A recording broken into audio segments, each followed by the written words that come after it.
안녕하세요. 늙은 도령 신현재입니다. 제가 아마 며칠 있으면 회사를 차리고 25년 만에 세상으로 돌아가면서 아파트로 다시 이사를 가고 본래의 삶으로 돌아갈 겁니다. 그래서 아마 유튜브 영상도 어쩌면 당분간은 못 올릴 수도 있어요. 예, 제가 이제 사업을 해야 되기 때문에요. 예, 제가 오늘 요거를 찍은 것은 제가 하려는 많은 사업들이 있는데 그 전에 20대 남자나 또는 뭐 20대 남자를 제가 지금 못 찾아서 어디 있는지를 못 찾겠어요. 책이 너무 많아서요. 뭐 이게 90년대생이 온다 뭐 이런 책들이 있습니다. 여기 앞부분에 통계는 그나마 조금 봐줄만 해요. 이것들이요. 이 통계들이 여기 보면 많이 나옵니다. 앞에는 그 통계들이 조금 있어요. 아무튼 예, 이런 놈들이 이제 글을 씁니다. 그럼 청년들이나 이런 사람들은 여기에 넘어가는 거예요. 이것이 아주 저급한 수준의 애들이 쓰는 책들이 이렇습니다. 제가 시대가 변했고 25년 동안 세상이 얼만큼 많이 변했고 사기꾼들로 넘쳐나는지를 요즘 절절히 느낍니다. 그리고 디지털 시대가 되면서 에릭 슈미트 구글 회장이 전 우주상의 인공위성이 이렇게 수천 개가 떠다니는 세상에서 더 이상의 프라이버시는 없다고 그 에릭 슈미트 그 구글 그 회장이 헛소리도 하고 말 이랬습니다. 미국이라는 나라는 성공하면 모든 죄악이 용서되는 나라였었어요. 그 전에는 안 그랬습니다. 뉴딜 시대부터 75년도까지는 안 그랬었는데 요즘은 디지털 시대가 되면서 사람들 사이에 불신이 너무 커졌고 서로 못 믿고 속이는 세상이 됐더라고요. 그리고 인터넷에 떠도는 수많은 그 허접한 가짜 정보요. 그러니까 제가 유시민도 막 비판하려고 하다가 깜도 안 되는 놈 비판해서 뭐 하느냐 해가지고 그냥 관두기로 했습니다. 그리고 이해찬 씨는 제가 비판하지 못할 이유가 너무 많이 생겨버렸어요. 그러니까 예를 들면 우리나라에서 페미니즘하고 떠드는 애들이 있어요. 걔네들은 이것조차도 안 읽었습니다. 페미니즘의 개념들이라고요. 이게 어디냐면 하도 오래전에 읽었는데 사단법인 여성문화이론연구소에서 쓴 거예요. 여기에 보면 페미니즘에 관한 게 나오고요. 그 다음에 나는 페미니스트이지만 이라는 신드롬부터 시작을 해서 퀴어 이론, 그리고 심지어는 막 극단적으로 태아 이전까지 돌아가는 주장들이 나옵니다. 이때까지만 해더라도 페미니즘이 90년대까지만 해도 사회적인 소수자들을 다 품어 안았던 시대입니다. 지금은 우리나라 이거 또라이 같은 나치 페미, 워마드 페미 같은 애들만 있는 거예요. 그 다음에 요거는 저번에 그 2018년인가 17년인가 노벨 문학상을 받은 여성분이 쓴 거예요. 러시아 여성들의 입장에서 전쟁을 바라본 책입니다. 이쪽 뒤에 보면 그 수백만 명이 또는 수천만 명이요. 굶어 죽고 여성들이 직접 나와서 싸우고 이런 내용들이 무지하게 많이 나옵니다. 그래서 이런 것들도 안 읽었을 테고요. 이런 거 요즘에 완독하는 애도 없어요. 저같이 미친놈만 하는 겁니다. 그리고 페미니즘 현존하는 학자 중에서 제가 제일 인정하는 사람이 낸시 프레이저입니다. 이분은 정말 대단한 페미니스트예요. 그리고 대단한 석학이고요. 이분은 제가 인정을 해요. 그 정도 수준의 석학이 되신 분이에요. 그리고 요 감정 자본주의라는 것은 한동안 경영학에 심리학이 들어가면서요. 그 심리학으로 얼만큼 세상 사람을 많은 사람들, 특히 여성들을 짓밟았는지에 대한 경영학적 접근을 담은 책이에요. 이거 다도 오래돼서 에바 일루즈라고 이 사람이 쓴 겁니다. 근데 일반 그 평범한 분들이 읽기에는 이게 너무 그 전문적인 내용들도 많아요. 그런데 아무튼 괜찮습니다. 그래서 우리나라에서 페미니즘 떠드는 애들은요, 아무것도 모르는 상태에서 떠드는 애들이에요. 걔네들은 페미니즘이 뭔지도 모르는 상태에서 페미니즘을요, 그렇게 오랫동안 많은 사람이 키워올린 것을 바닥으로 추락시키고 있는 애들이 김재령 같은 이런 또라이들입니다. 시민단체들이요. 저희 고모가 시민단체 연합회 최고 윗 어른이셨어요. 남인순 의원 있죠? 그 밑에서 벌벌 기던 애들이었어요. 그런 것들이 이제 컸다고 떠드는 겁니다. 낸시 프레이저는요, 이런 책도 썼어요. 불평등과 모욕을 넘어. 그러니까 이런 책들은 완독을 안 해요. 그러니까 유시민 같은 경우에는 서문 몇 장 읽고 여기저기서 듣고 쓰는 겁니다. 그러니까 이 사람이, 이 낸시 프레이저가 이거 쓸 거 말고도요, 트럼프를 재선 안 시키기 위해서 쓴 뭐 거대한 후퇴인가 뭐 이런 책들도 있고 많아요. 그러니까 저쪽에서 제가 지금 못 꺼내와서 그러는데요. 그리고 페미니즘 애들이 읽어도 모르는 사람이 누구냐? 이 젠더 트러블을 쓴 그 나오미 클라인이 아니라 이름이 주디스 버틀러입니다. 이 프랑스 페미니즘이요, 라깡에서 시작이 되고 그 전에는 현상학이라고요. 그 전에 이제 현상학을 한 애가 있어요. 칸트의 그 제자였어요. 그런 다음에 전 세계에서의 글을 가장 어렵게 쓰는 사람들이 페미니스트고 프랑스 페미니즘입니다.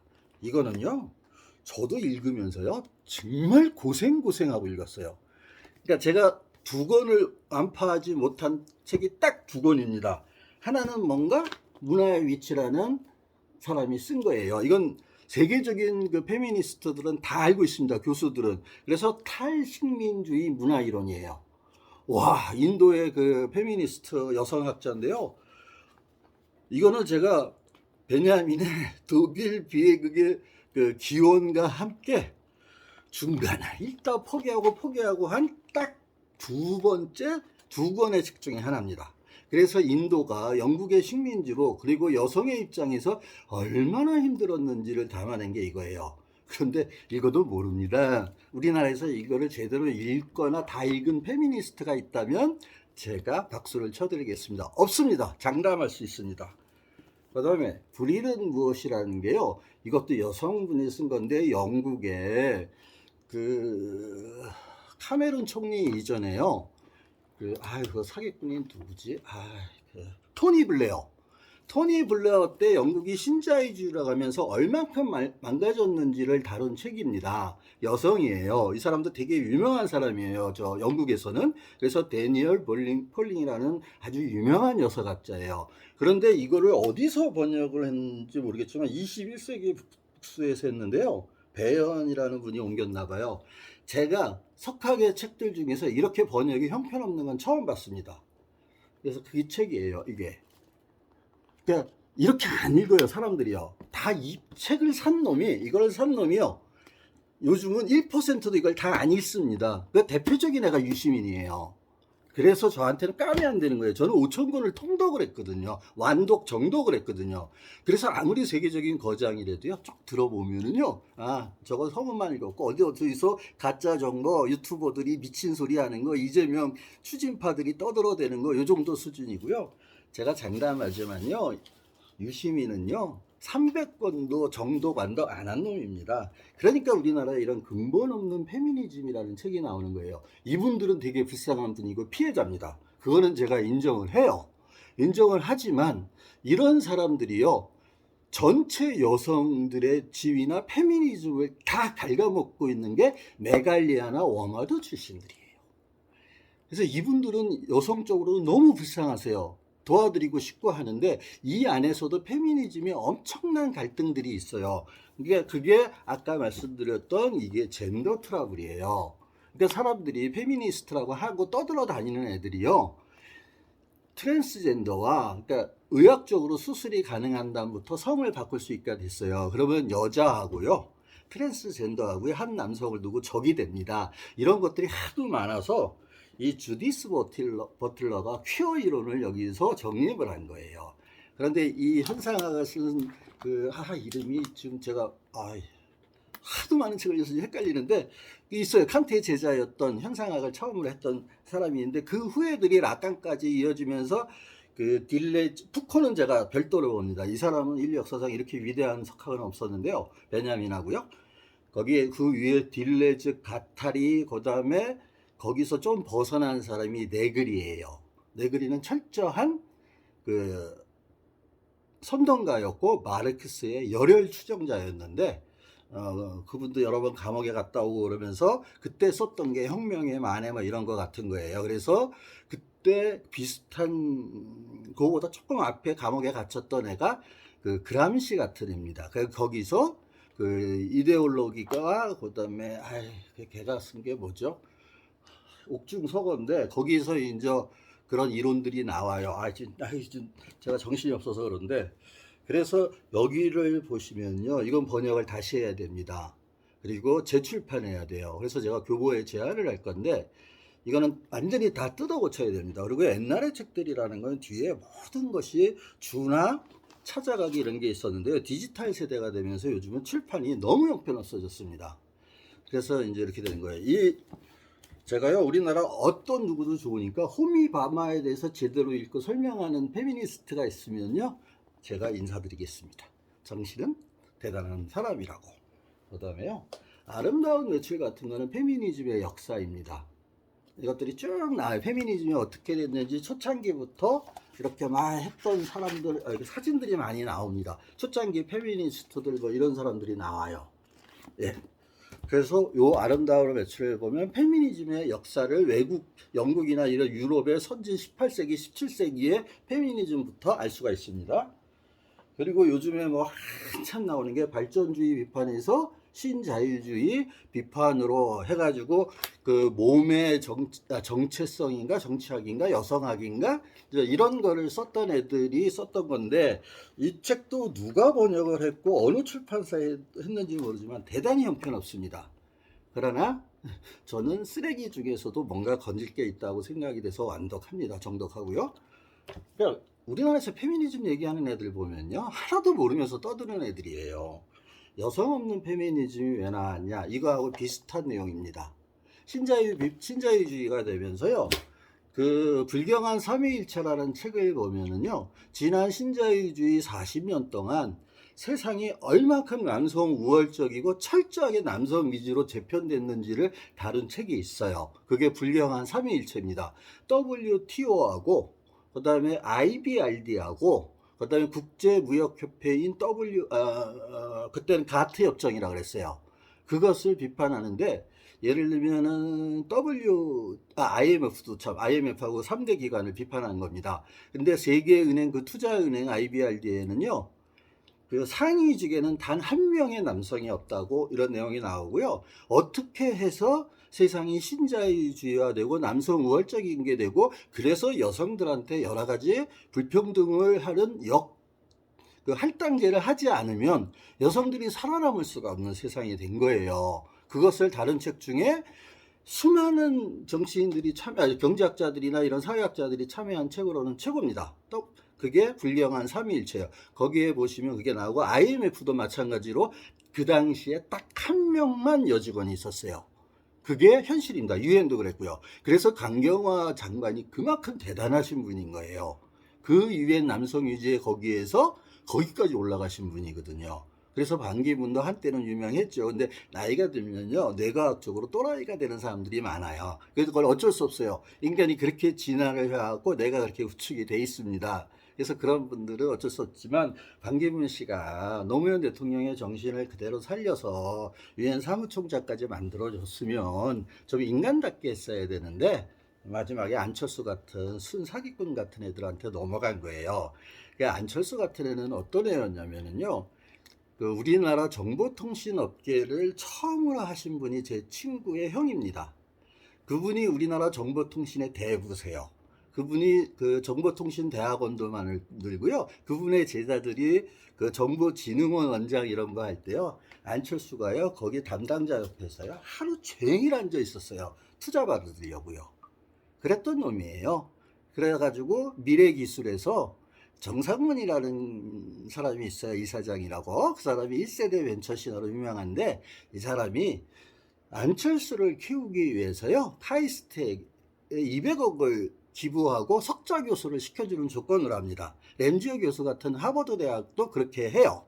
그래서 카이스트에 그놈이, 안철수가 거기서 뭣도 모르는 놈이 그냥 포장된 그 형편없는 그 놈이 거기서 주저앉아서 돈 좀 받고 지금의 안철수 연구소까지 온 거고, 그래서 안철수 현상은 그놈이 스스로 만든 게 아니라요. 언론이나 이런 사람들이 만든 거고요. 제가 옛날에 제 블로그에 쓴 거 보면 안철수 현상의 허상에 대해서 높음과의 차이를 비교한 게 있습니다. 노무현 대통령은 스스로 만든 바람이고요. 안철수는요. 그 당시 기성 정치권에 대한 불만이 우리나라에 극도로 퍼져 있었어요. 그래서 이 대한민국 그 한반도 상공을 떠돌던 그런 젊은이들이나 그 촛불소녀나 이런 사람들의 그 바램이 MBC나 이런 사기꾼들 때문에 속아가지고요. 안철수 현상으로 포장이 된 거고 거기에 김제동도 무지막지하게 큰 역할을 했어요.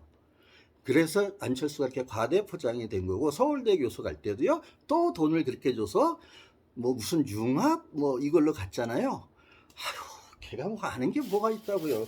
그러니까 저 철수합니다 뭐 이런 얘기만 하는 거예요. 그러니까 저하고 같이 했던 친구들이 지금 장관급들입니다, 다들. 걔네들이 할 때 안철수가 저 밑에서요, 이러고 있었어요. 이재명 같은 애는 인간 취급도 안 했었고요, 사기꾼이었으니까. 그러니까 정동영 밑에서 사기치다가 전 세계 어떠한 경제학자들도 인정하지 않는 기본소득 떠들어대고 있는 거예요. 걔의 실체는 반드시 제가 책으로 밝힐게요. 그놈이 대통령이 되면 대한민국이 망하기 때문이에요. 그리고 뭐 이런 다음에도 많은 책들이 있는데 그거는 제가 여러 번 보여드렸으니까. 그런데 아마 제가 이게 마지막일 가능성도 좀 있습니다, 당분간은. 그리고 제가 회사 이제 다시 이제 저의 옛날의 사업으로 돌아가고, 제가 그 사실은 구글보다 조금 일찍 플랫폼 사업을 시작을 했었어요. 그런데 LG그룹의 오너가 바뀌면서 제가 한 방에 망했습니다. 그래서 LG그룹의 그 팀이 다 없어지고 구본무 회장이 들어오고 구자웅 회장이 물러나면서 그 모든 피해를 받은 기업 중에 가장 많은 피해를 입은 회사가 저희 회사입니다. 그래서 제가 그때요, 구자웅 회장님이 투자해 주시면 그 다음에 또 투자를 이렇게 들어오게 되겠다 가지고 은행연합회까지 만났을 때 제 주식 평가액이 5천억이 넘었었거든요. 그런 것까지 한 방에 다 날렸습니다. 그리고 인생을 포기하고 살았어요. 책만 읽은 거예요. 예. 그래서 그렇게 됐는데, 아무튼 이런 식으로 그 가짜와 사이비들이 넘쳐나는 이 세상, 김어준이나 주진호처럼 삼성에 대해서 0.001%도 모르는 놈들이 선동하고 사는 게 지금은 정치권이고, 이래서 그쪽하고는 이제 손을 끊으려고요. 그리고 제가 이제 강원도에 가서 이렇게 님의 침묵이나 이런 걸 만든 은사님들하고 그 만해웅 그분의, 한영훈 그 시인의 그 연구를 하신 대가들이 있어요. 그분들하고 토론을 하기 위해서 좀 갑니다. 그리고 거기서 휴식 좀 취하고 올라올 거예요. 예, 그래서 앞으로 당분간은 못 올릴 수 있는데, 제가 플랫폼 사업을 하는 이유가 뭐냐면요, 지금의 문피아나 이런 웹소설을 하는 데나 북튜브를 하는 것이거나 또는 다른 데서 그 하는 이런 사이트들이 거의 다 구글이나 페이스북이나 인스타그램이나 이런 것 때문에 다 죽은 거예요. 트위터나 이런 4대 공룡들이 나오면서요. 그러면서 지금 살아남은 게 문피아 빼기 하나밖에 없는데, 이 문피아나 이런 데들, 그 다음에 네이버나 이런 데에서 웹소설이나 카툰을 올리는 사람들한테요, 이것들이 엄청나게 등쳐먹고 있습니다. 그래서 거의 7대3 비율로 지들이 7을 가져가요. 그리고 3을 작가들한테 주고 청년들한테 주고 웹소설 웹툰 작가에게 줍니다. 그래서 저는 그거를 도저히 못 보겠어요. 그래서 제가 다시 현실로 돌아가는 거고요. 아마 회사를 만들면 내일이나 모레쯤 법무사를 통해서 회사를 만들 건데, 변호사님들하고 이제 지적재산권에 관해서는 얘기를 다 끝내놨고요. 그래서 할 건데, 그 이름이 아마 특별한 일이 없으면 동행 아니면 뉴판이 될 것입니다. 제가 옛날에 루팡이라는 회사로 신화적인 인물로 떠올랐었거든요. 그래서 아무튼 25년 만에 세상을 돌아가면서 그런 플랫폼을 제가 하나 만들 거예요. 그래서 네이버나 카카오처럼요, 사람이 돈에 욕심이 생기잖아요. 그러면 인성이 날아갑니다. 정말 개자식들이 돼요. 그래서 그렇게 안 되기 위한 사회적 기업의 형태로 플랫폼을 만들어서요, 우리나라의 웹소설을 쓰시는 분들, 등단한 그 후배들, 이런 애들, 그리고 그 우리나라를 여기까지 부유하게 만드신 분들, 그 다음에 서종실 시인이나 이런 롯데그룹이요, 박정희한테 가장 피해를 본 그룹이 사실은 롯데예요. 거기에 장충기라는 아주 삼성의 개자식이 있었어요. 걔가 서울대 무역학과를 나왔는데요, 산업무역학과를 나왔는데, 박상진이라는 사장하고 이 장충기가 최고로 올라갔었는데, 장충기는 그 당시에 잘리기 직전이었어요. 근데 최순실을 어떻게 알게 된 겁니다. 그러면서 최순실이 돈 내나 해가지고 장충기가 삼성에서 살아남을 수 있는 유일한 길이라고 생각해서 최순실의 뒷공무니만 쫓아가면서 또 똥만 닦아주면서 겨우 삼성에서 살아날 뻔했었어요. 그런데 그게 문제가 터지면서 장충기, 박상진 뭐 할 것 없이 다 날라갔어요. 그래서 삼성전자의 내부 임명망해조차도 없습니다. 그리고 이재용이 저거를 물려받으면서요. 세습을 받기 위해서 제일모직을 공중분해시키고 막 이러는 과정에서 여러 회사를 팔고 막 이런 과정이 있었습니다. 그러면서 최지성이 실질적으로 삼성을 운영했었는데 최지성도 잘려나가고 장충기, 박상진 다 아웃된 거예요. 그래서 이건희 체제 때에 우리나라를 부유하게 만들었던 윤 회장님이나 부회장님이나 이런 분들은 다 물러난 다음 세대가 삼성이 언제 제조기업에서 재무기업이나 이런 걸로 바뀌었냐면 관리의 삼성으로 바뀌었냐면 이학수 때문입니다. 그래서 이학수가 삼성의 실질적인 운영을 하다가 이렇게 됐죠. 알고 보니까 막 몇 조를 빼돌렸다 뭐 이런 게 다 드러났어요. 그래서 삼성에서 잘렸습니다. 이건희가 다시 돌아온 거였어요. 근데 저렇게 되시면서 이제 돌아가시게 됐고 거의 그런 돌아가셨나요? 제가 25년 동안 요즘 정신이 없어서. 그리고 지금 이재용이 들어온 거기 때문에 이재용은 이건희 체제를 없애야 되기 때문에 최지성까지 다 없앨 수 있었던 거예요. 그 덕분에. 그래서 이재용 체제가 조금 더 빨리 된 겁니다. 그래서 모든 나라 회사마다 재벌들이요 다 나쁜 놈이 아니고요, 시민단체 환경단체만 믿지 마세요. 우리나라가요 그런 재벌들이나 대기업들이 없었으면, 제1세대 산업화 세력들이 없었으면은요, 그리고 대통령이 독재를 하던 뭐를 하던 이 나라를 부유한 나라로 만들겠다는 그런 애국심이 없었으면요 여기까지 오지도 못했고요. 미세먼지 뭐 이런 얘기 하잖아요. 제가 한참 활동하던 90년대는요 이거는 지금은 상상도 못할 정도로 나빴습니다. 지금 대기질이 엄청 좋아진 거예요. 그런 거는 또 이 쇼커 독트리나 나오미 클라인의 책들을 보면은 BP가 무슨 짓을 했고, 그다음에 로스차일드 가문이 무슨 짓을 했고, 록펠러가 무슨 짓을 했고 하는 책들이 있어요. 그것도 미네르바 타벨이라는 그 여기자 한 명이 그것을 록펠러의 위선을 다 까발려서 록펠러가 은둔의 사람으로 돌아선 거예요. 그래서 스탠다드 오일의 역사를 읽어보면 그게 자세히 나옵니다. 그래서 그런 사기꾼들의 대를 이어받은 애가 누구였냐면은 빌 게이츠였고요. 그 다음이 천하의 사기꾼, 지적재산권을 훔쳐서 수백 조의 벌금을 때려 맞은 놈이 잡스입니다. 만들어진 신하요. 그 다음이 잡스 이후로는 더 이상 저런 사기꾼이 나올까 했는데 그 다음에 툭 나온 게 누구냐? 저커버그예요. 그러니까 하버드에서는요 이 세상을 가장 많이 망친 놈들도 하버드 출신이 제일 많습니다. 그리고 스탠퍼드 출신은 증권가에 많고, 예일이나 이런 데는 법대에 많고, 거기들도요 다 부류가 있어요. 골드만삭스는 하버드 계열이나 예일 계열이 주로 잡고 있고요. 뭐 이렇게 돼 있습니다. 그래서 그런 것들까지 이렇게 됐는데, 그런 놈들이 탈탈탈 털어먹고 그리스 국가도 완전히 털어먹은 거예요. 그때 골드만삭스 회장이 직접 가서 그리스를 아예 통째로 망하게 한 겁니다. 그런 것들도요 책으로 다 나와 있어요. 그래서 그런 일이 있었고요. 제가 이제는 못할 것 같아서 마지막 아마 영상이 될 수도 있는데, 그래서 요거를 마지막으로 남기고요. 그래서 구글의 역사나 레리 페이지나 세르게이 브린이나 그리고 구글 슈미트를 거쳐서 지금의 구글까지 걔네들이 사악하지 말자라는 거에서 얼마큼 사악했는지에 대한 역사도 꿰뚫고 있답니다. 그래서요 사실은요 우리가 지구온난화를 벗어나려고 하면, 환경 이 문제를 벗어나서 조금이라도 인류가 더 생존을 하려면 최소한 한 25세기나 26세기까지 이 지구에서 좀 행복하게 살려면요 사실은 핵융합 원자력이 유일한 대안입니다. 나머지는요 다 기업들이 만들어낸 거고요, 정치권에서 만들어낸 사기질입니다. 태양광은요 그 패널을 LG화학이 제일 많이 만들고요, 그리고 중국이 거의 독점적인 사업자였어요. 그래서 중국이 그걸 팔았는데, 중국이 또 왜 그렇게 됐냐는 가격 파괴의 저주라는 책을 보시면 덩샤오펑의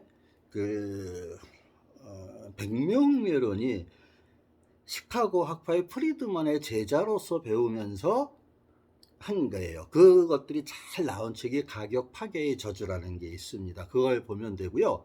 그리고 구글이 불러다가 강의하면 이렇게 확 돌아버린 미래학자들이 있어요. 대표적인 게 한국은 김대식 그 카이스트 교수고요. 세계적인 석학이라고 알려졌던 사람은 제러미 레프킨이에요. 그 사람이 한계비용 제로 사회나 유로피안 드림도요, 조금 연력학 법칙 가지고 이렇게 풀어낸 건데요. 제러미 레프킨에게 한계비용 사회를 쓰게 하고 노동의 종말을 쓰게 하기 위해서 구글에서 걔네들 제러미 레프킨이나 이런 학자들을 불러서 한번 세미나를 딱 해줍니다. 그러면 그런 연구소에 가면요, 세상을 모르는 학자들은 완전히 미쳐버립니다. 그러니까 세상을 뭣도 모르는 글로벌하는 미래학자들이 막 얘기를 해요. 인공지능이 어마어마하게 과포장되어 있고요. 요즘 구글이 유료화를 하면서 완전히 악마가 됐거든요. 그러한 것들은 저처럼 많은 책을 읽다 보면 꿰게 됩니다.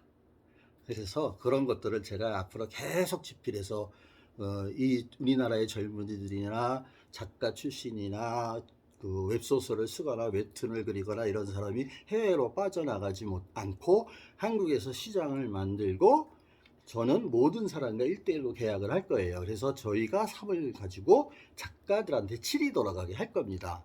그런데 서버 비용은 제가 그걸 구축을 해야 되기 때문에 그거는 한 몇 억이 들어요. 그래서 그거는 제가 투자금을 받아내고 사업을 통해서 조금 돈을 마련해야 되니까 그거는 어쩔 수 없는 비용이라서 그거는 이익이 아니라 그것은 감가상각으로 사라지는 고정비예요. 그거를 뺀 그 작가들의 노력, 젊은이들의 노력, 이런 것들을 이익이 딱 나와서요, 사업적 이익이 나와서 그게 10이라 그러면요, 모든 작가들한테 7을 드릴 겁니다. 저는 3을 가질 거고요. 그리고 일일이 계약을 다 해서요, 회사 홈페이지에 다 오픈할 겁니다.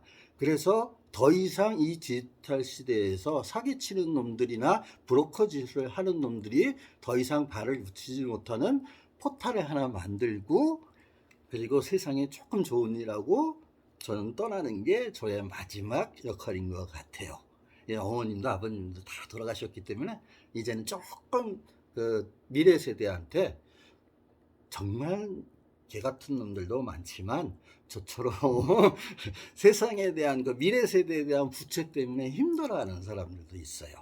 그래서 다 못 믿을 꼰대들만 세상에 있는 게 아니고, 한국이란 나라가 언론에 의해서 이 기레기들에 의해서 얼만큼 망가졌고, 박정희나 이런 추종 세력들이 얼만큼 이 나라를 망가뜨렸는지 그런 것들을 다 쓸 거고요. 산업화 1세대나 2세대, 3세대들 덕분에 우리가 선진국에 왔음을 알려드릴게요. 그런데 구글이나 이런 그 4대 공룡과 중국의 3대 초공룡이 나오면서 디지털 시대가 되면서요, 걔네들이 마르크스가 자본론에서요, 잉여 가치론을 만들어서 다 탈탈탈 터는 그 방식을 구글과 페이스북과 아마존과 그 다음에 MS가 하고 있고요. 지금은 중국의 텐센트, 그 다음에 알리바바 중국 정부에 도전했다가 얘가 박살이 났어요. 그 회장이. 그 다음에 또 하나가 화해예요. 그러니까 미국은 자기네의 GDP의 40%가 넘는 국가가 나오면 무조건 죽입니다. 그 첫 번째가 일본이었고요. 지금은 중국입니다. 근데 중국이 인공지능으로서요, 천재들은 적을지언정 준재들은요, 미국보다 훨씬 많습니다. 그래서 인공지능 이런 학회에 가면요, 70%가 중국 애들입니다. 그런 사람이 우리나라 산업화 1세대 같은 애들이에요. 그러니까 우리는 그분들이 산업화를 일으켰다면, 요즘은 이 사기꾼들이 디지털 시대라고 IT를 하면서 마르크스가 초기 자본주의에 그렇게 비판했던 그 짓들을 하고 있는 거예요. 그래서 제조업의 대기업이나 이런 데는요, 회수 처리 이런 것조차도 완벽하게 하지 않으면 납품이 안 됩니다, 이제는. 그런데 누가 이렇게 환경을 오염시키고 하느냐? 대부분 중견업체나 중소기업체들입니다. 거기서 화학물질을 바깥에 쏟아내서 환경이 파괴되는 게 이루 말할 수 없어요. 그 다음에 그 유시민의 알뜰 신잡을 할 때 그 줄리아 카슨인가, 제가 하도 오래된 책이어서요, 침묵의 봄을 들고 나오는데요, 그거는 50년대나 통하던 환경운동 시대에나 가능했던 거예요. 그거를 유시민은 지금도 팔아먹고 있는 거예요. 그런데 그런 거를 조금 벗어나고 싶으면요, 제가 환경운동의 대가로 보는 사람들이 두 학자가 석학이 있어요. 한 사람이 앤서니 기든스예요. 기후변화의 정치학, 이것을 한번 보시면, 근데 이게 다 어려운 것들이어서 그 뒤에 보면 100가지가 나오고요. 그 다음에 또 하나 제가 인정하는 사람이 페미니스트였다가 지금은 세계적인 그 석학으로 기업 사냥꾼으로 변했다가 지금은 지구온난화에 천착하고 있는 나오미 클라인이에요. 이 영상을 물론 많은 분들이 안 보시겠지만, 그렇게 해서 제가 우리나라의 인재들이 해외로 싼 가격에 인출돼서 나가지 않는 체제까지만 만들어 놓고 하늘나라로 갈게요. 그래서 거기 가서 서정주 시인하고 그다음에 그 귀천을 썼던 그 시인 이름이 지금 생각이 안 나는데 박상병인가? 네, 귀천을 쓰신 그 시인, 종로에 옛날에 그 부인께서 사후에도 계속 거기서 그 찻집을 하셨었어요. 그래서 그분들 만나서 술 한잔 하면서 시와 소설도라고 괴테나 베냐민하고 북한을 꼭 만나고 싶어요. 제가 가장 존경하는 석학이기 때문에. 예, 이것으로 마지막 인사가 될 수 있는 영상을 찍었습니다. 감사합니다.